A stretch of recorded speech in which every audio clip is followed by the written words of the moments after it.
Richard III est innocent du meurtre des princes de la Tour, selon une nouvelle étude explosive.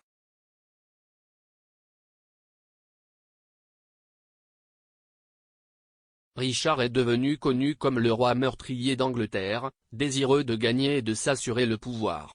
Il avait tellement faim de pouvoir qu'il a été décrit comme étant prêt à tuer quiconque se mettrait sur son chemin, même ses propres neveux.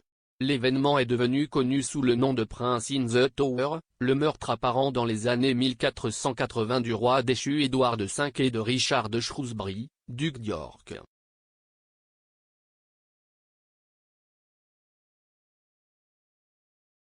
Ces deux frères étaient les seuls fils du roi Édouard IV et d'Elizabeth Woodville.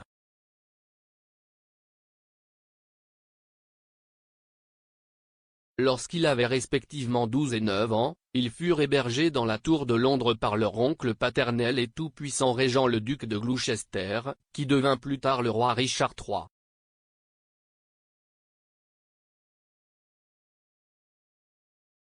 Cette décision aurait été prise en vue du prochain couronnement d'Édouard V.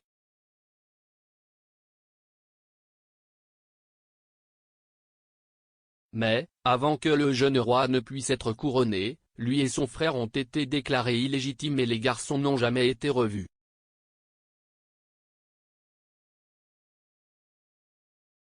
Jusqu'à présent, on ne sait pas exactement ce qui est arrivé aux garçons, la théorie dominante suggérant qu'ils ont été tués sur les ordres de Richard III.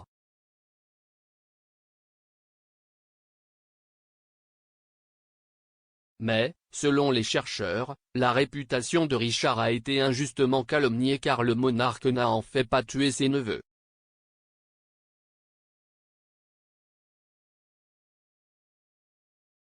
L'équipe, dirigée par Philippa Langley, qui a découvert la dépouille du roi sous un parking à Leicester, affirme que le prince Édouard de plus âgé n'a peut-être pas été assassiné mais a plutôt été autorisé à vivre ailleurs sous un faux nom.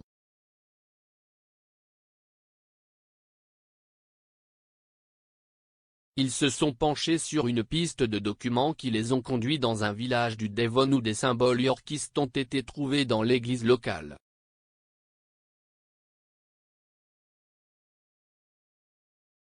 À l'intérieur, une effigie d'un homme appelé John Evans a été retrouvée à regarder une fenêtre en verre qui représente Édouard V.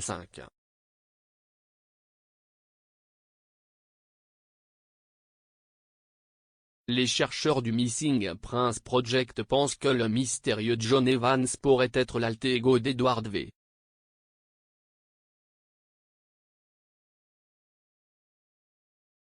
Leurs recherches les ont également amenés à enquêter sur le sort de Richard de Shrewsbury, dont ils ont actuellement plusieurs pistes d'investigation.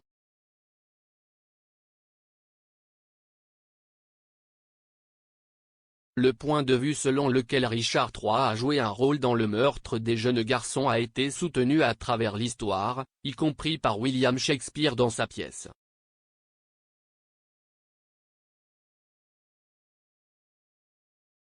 Aucune preuve concluante, cependant, n'a même été trouvée pour prouver leur meurtre, à l'exception d'un tas d'ossements découverts sous l'escalier de la tour en 1674.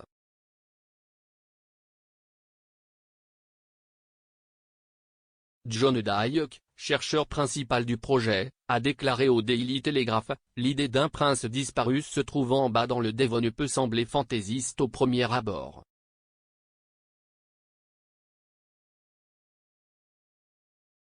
Avec tous les symboles et indices secrets, cela ressemble un peu au Da Vinci Code. Mais les découvertes à l'intérieur de cette église au milieu de nulle part sont extraordinaires.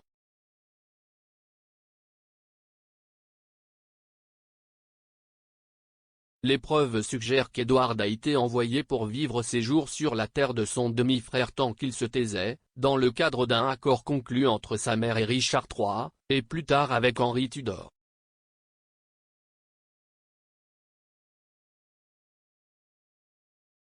Il a ajouté, « Nous avons besoin de plus de preuves et nous accueillerions favorablement tout ce qui pourrait faire la lumière sur ce mystère. »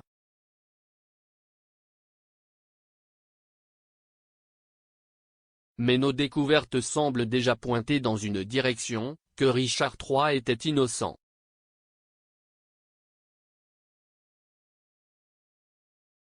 les jeunes garçons ont été vus pour la dernière fois en train de jouer près de la tour à l'été 1483, et depuis lors, les érudits se sont disputés sur leur sort.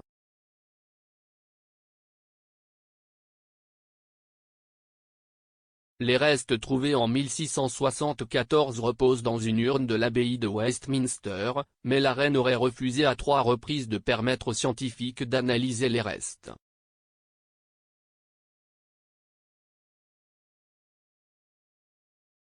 Ce que l'on sait, si est que le 1er mars 1484, la mère du prince est sortie du sanctuaire de Westminster avec ses filles après avoir conclu un accord avec Richard III.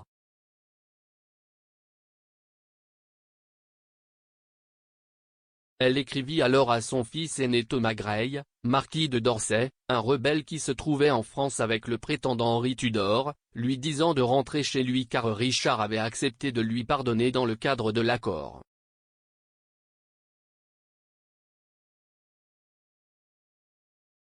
Pourtant, aucune mention n'a été faite des 2 jeunes demi-frères du marquis ni de l'endroit où ils se trouvaient.